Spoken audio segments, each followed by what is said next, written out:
For me, majoring in English study means that it allows somebody to have a diverse course history in their list of classes. These range in the categories of literature classes, linguistic classes, creative writing classes, classes in rhetoric, and of course, there's your typical writing classes. These varieties of classes, I think, believe they help a student to be able to develop their skills in writing, reading, interpretation, and understanding across a variety of texts and personal writings of their own.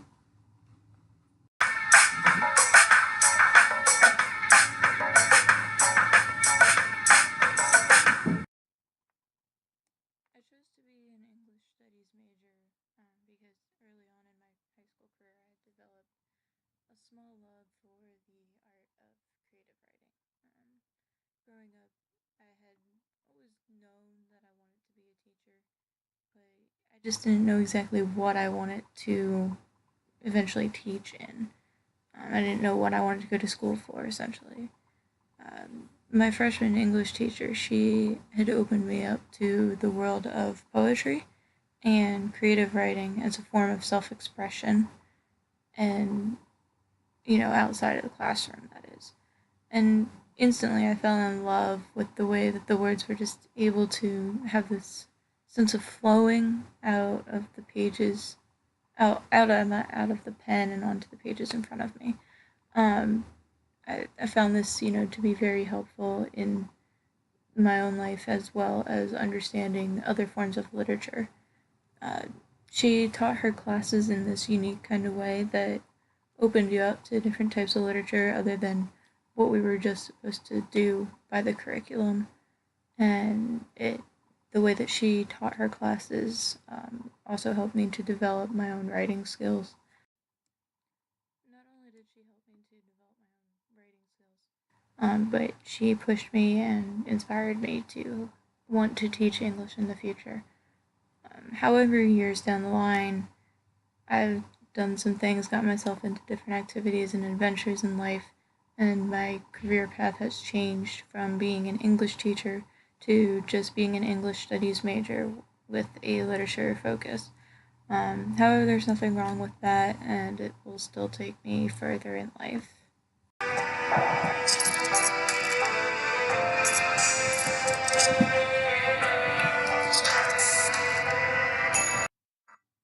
Liberal arts is a set of academic classes and disciplines that are made up of the sciences and humanity categories. Typically, the people who study liberal arts do not have a set career goal in mind, but the way that the classes are developed helps them to explore different routes that they could take. Liberal arts offers a more general education as opposed to a more focused and discrete education towards a certain desired degree. Being a student in the liberal arts helps to give someone a better understanding of different aspects such as critical thinking, communication, examination, and adaptability, among other things. There are many different things that someone can do in the field of liberal arts, and their career choices can be widely beneficial to them in the future.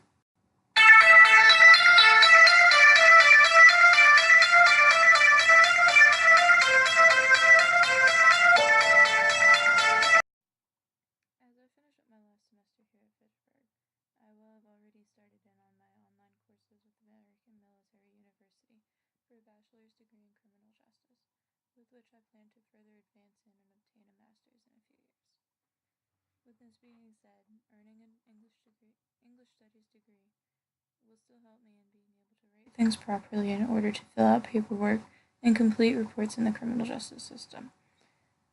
While for the most part it seems unnecessary for me to have an English studies degree, it has helped to push me further with my writing in many different directions, as well as my ability to read and decipher diverse types of text.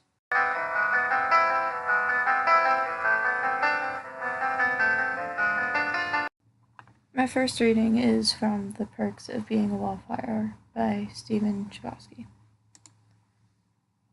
I don't know if I will have the time to write any more letters because I might be too busy trying to participate. So, if this does end up being the last letter, I just wanted you to know that I was in a bad place before I started high school, and you helped me. Even if you didn't know what I was talking about or know someone who's gone through it, you made me not feel alone, because I know there are people who say all these things don't happen, and there are people who forget what it's like to be 16 when they turn 17.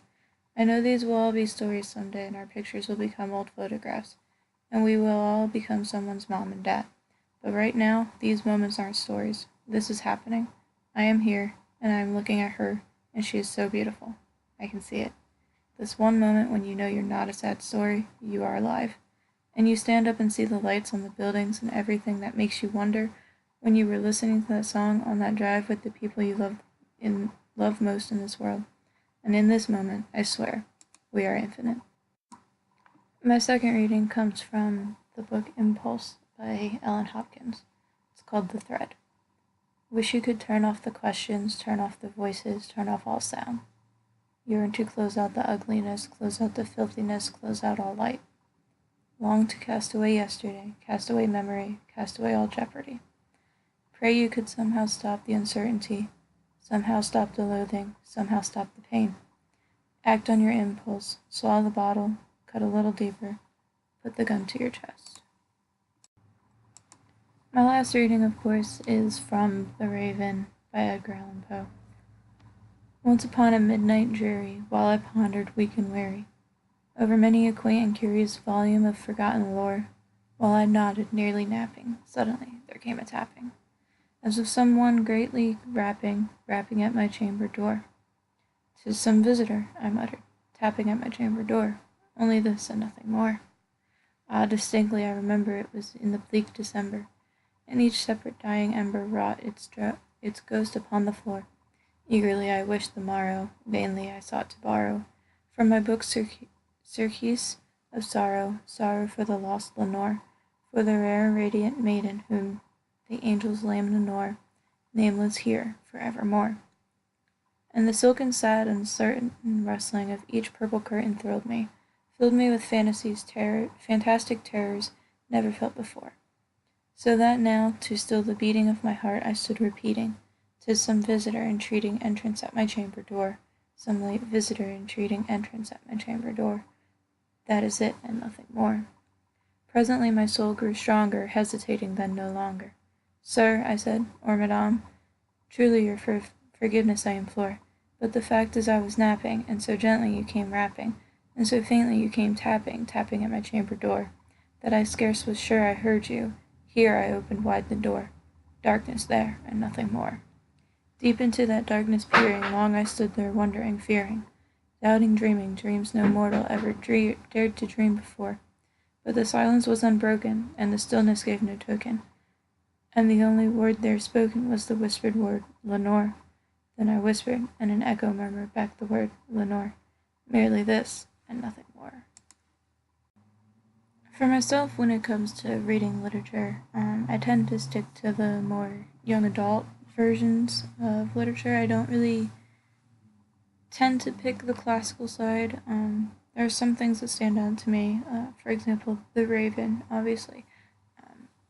All three of the pieces that I read, The Raven, the part from Perks of Being a Wallflower, and the poem from Ellen Hopkins' book, they have all been very influential to me in both the way that I read literature and the way that I personally write.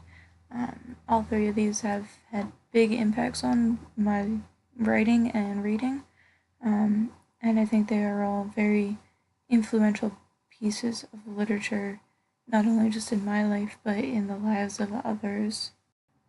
One of the biggest reasons that I am attracted to English studies, specifically the creative writing part of it, is because of what you can do with it. It's easy to look at a picture or something and be inspired and be like, "Oh, hey, that's cool."